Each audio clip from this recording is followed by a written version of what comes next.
Dating senador na si Bong Revilla binugbog sa loob ng kulungan.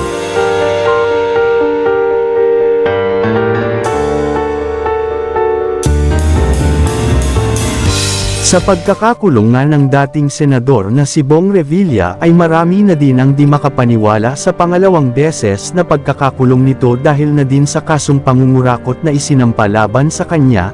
Tila marami namang mga tagahanga nito ang di makapaniwala dahil nga naulit na naman ang pagkakasangkot nito sa nasabing isyu at ang pagnanakaw di umano sa kaban ng bayan.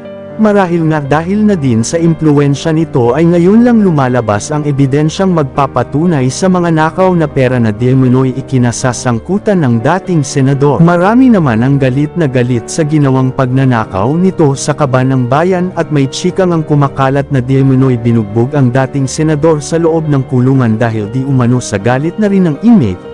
Hindi pa matukoy kung sino ito subalit naniniwala ang iilan na baka isa ito sa mga taong nagalit na rin sa ginawa ng dating senador na si Bong Revilla.